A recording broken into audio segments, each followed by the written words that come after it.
28 minutes makalipas ang alas 7 ng umaga.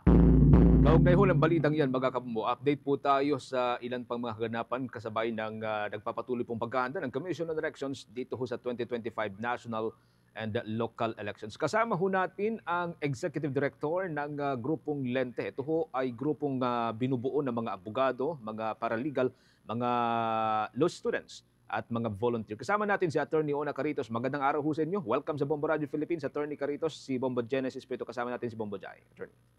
Ay, magandang umaga po. Magandang umaga po sa lahat ng ating mga tagapakinig at tagapanood. Magandang po, Bombo Genesis at Bombo Jai. And thank you for joining us muli dito sa Bombo Radio Philippines, Attorney.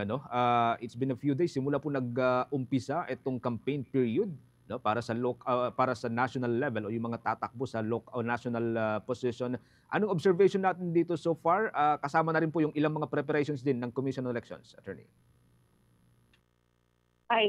So ngayon naman, nagsimula yung campaign period ng February 11 for national candidates, mga senador at party list natin. Wala pa naman tayong namomonitor at natatanggap na report na any untoward incident sa campaign period. So yan, patuloy lang natin minomonitor. And patungkol naman sa preparation sa COMELEC, minomonitor rin natin yan kasi nasa gitna rin tayo ng preparation and mobilization ng mga volunteers na i-deploy natin ngayon pa lang for monitoring at the same time for election day. Just a few days ago, Attorney, may update from Supreme Court doon sa legal battle ng COMELEC at ng Bureau Systems. Pinapakomento ng Supreme Court ang COMELEC at ang Bureau doon sa petition na nagnanais or humihiling na ilabas ng dalawa yung detalye ng kanilang kontrata, lalo doon sa dating pag-aklas nung isang kakontrata nito about sa money issues or sa pondo, sa usapin sa pondo. Ngayon, kinukasyon dito yung partnership or yung kontrata between Miro Systems at ng Commission on Elections. Within 10 days yata dapat magkomento ho dito ang COMELEC as per Supreme Court. Anong take ho ninyo dito? Anong take ho dito ng mga abogado, Attorney? So ano naman yan parte naman yan ng proseso na magko-comment ang ating Commission on Election. So ano naman siya, ang hinihingi kasi ng right to know right now ay access to information, access sa mga dokumento na hinihingi nila sa Miro. Alam ko kasi sa COMELEC, nagbigay naman ng documents pero kulang pa on the part of Miro. So yun yung talagang hinihingi ng petition ng right to know right now. Maganda siyang test case kasi for the first time, ang right to information kasi usually hinihingi yan sa Estado Pero ngayon, ini-implead ang Miro, isang private organization, dahil meron siyang ginagawang public function or public duty. Yan nga, sila yung in charge sa delivery ng mga makina na gagamitin natin sa araw na election. So, magandang subaybayan, magandang pag-aralan kasi first time yan na mag-i-implead, ini-implead ng isang private party sa isang right to information na kaso. Pero ito ay sa gitna ng preparation ng Commission on Elections. So wala ba tayong nakikitang possible na legal repercussion o mga anumang magiging epekto nito kung sakasakali, Attorney, habang nagpre-prepare ang COMELEC, just 80 days na lamang bago yung election natin? Wala naman. Kasi yung petition ay hindi naman challenging the validity of the contract. Pwedeng mangyari yon kapag lumabas doon sa mga documents na hinihingingan na right to know na makikita nila or makikita natin na yung joint venture, yung requirements for a joint venture ay hindi nako-comply ng mga natirang partners sa joint venture. So far, yung petition na yan, it wouldn't affect or hindi yung makaka-apekto sa preparation ng ating COMELEC at ng mga ibang parties para sa election. Pero kung yung dokumento at kung papanigan ng Supreme Court yung arguments ng right to know right now at makikita at ma-release yung documents at makikita sa mga documents na i-release ay hindi compliant sa joint venture requirements yung Miro at yung kanyang partnership with the local partners, baka may ibang pupuntahan na kaso yan. So itong kaso ng right to know ay mas right to information. So wala siyang epekto sa preparation. Yun yung yung nababanggit yung last na part na nababanggit po niyo, Attorney. Yun yung isa sa mga isa sa mga posibleng mangyari kapag kapapanigan ng Supreme Court yung petition ng right to know yung grupong ito. Posible siya. Possibility siya, Bombo Radio. Bombo Diet, Bombo Genesis. Posible siya Kasi hindi naman natin alam kung hindi natin sinasabi na hindi compliant yung requirements sa joint venture yung Genesis at Miru. So, isa yun sa mga possibilities.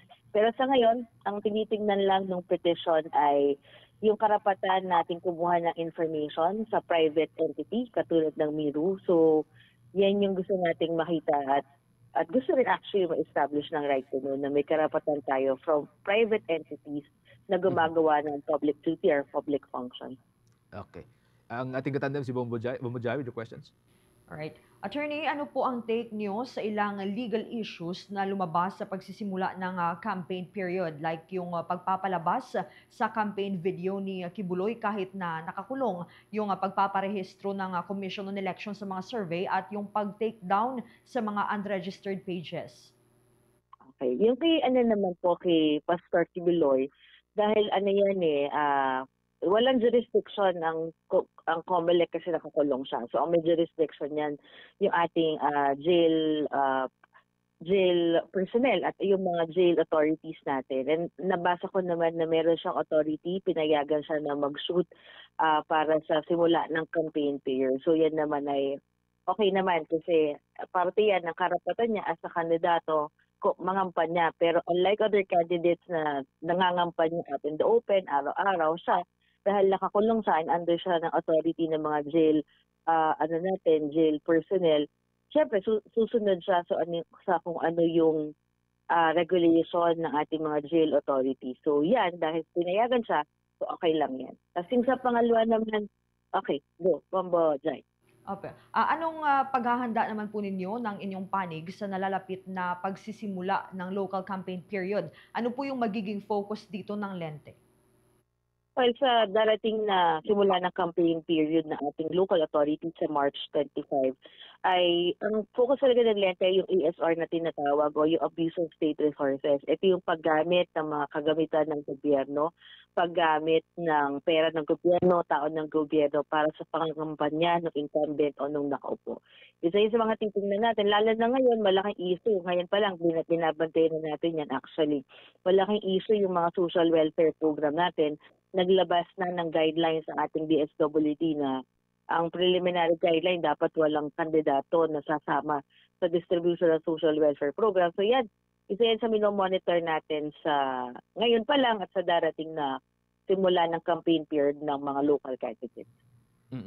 Attorney, back on my part, isa pang legal question na gusto kong itanong ho sa inyo. Yung possibly magiging legal battle sa pagitan ng Commission on Elections at nitong mga nagkakabit ng kanilang mga tarpon kasi sabi ho ng COMELEC, i-issuehan nila ng show cause order at kung hindi tutugon dito yung mga magkakabit, yung mga kandidato at kanilang mga supporter ay posible magkahain ng kaso dito ang Commission on Elections being election offense, sabi ho ng Commission on Elections. Parang parang first time ho yata na magkaroon ng malawakang filing ng cases kung sakasakali, attorney? Oo yan. First time yun, pero gusto natin ipaalam sa mga kababayan natin, Bombo Genesis, na yan naman talaga existing legal framework natin sa ating mga batas pang eleksyon na meron lang tayong mga lugar kung saan ka pwede mag-post ng mga poster, ng mga tarpaulin. Ito nga yung tinatawag nating CPA or Common Post Area. Pero tatandaan din natin kahit nag-post ka sa CPA or sa Common Post Area, pero hindi ka sumusunod doon sa size requirement o yung 2x3 na maximum size sa mga poster o yung paggamit ng mga biodegradable na mga materials. Kasi nagsisimula ngayon ang ating Commission on Elections na tumingin sa sustainable na election natin o yung tinatawag natin green election. So kung hindi nagko-comply dyan sa mga limitations na nakasaad sa mga batas pang election natin at sa mga batas na sa environment ay kaya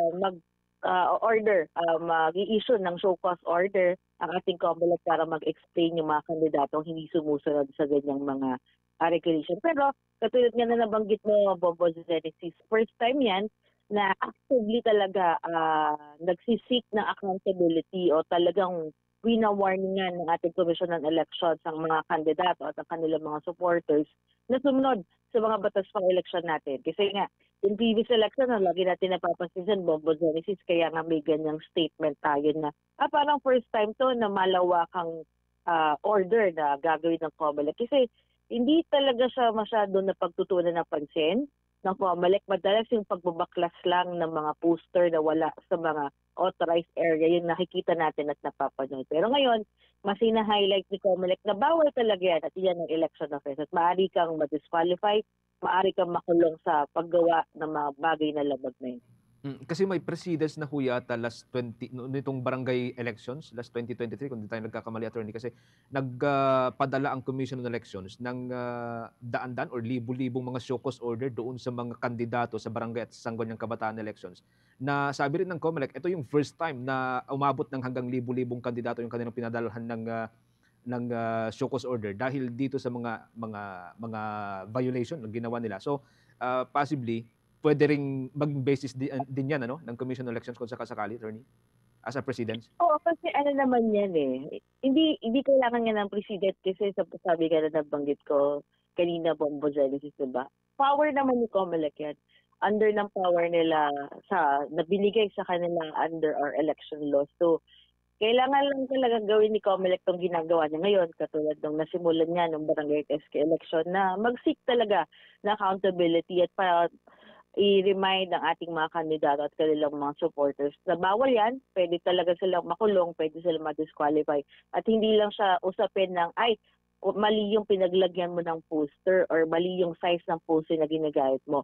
Kasi sa batas natin, under the Fair Election Act, any violation of the provisions of the Fair Election Act is an election offense. Ibig sabihin, kahit yung size limitation o yung area limitation ay ma-violate mo, hindi lang siya usapin ng simpleng violation, kundi election offense siya.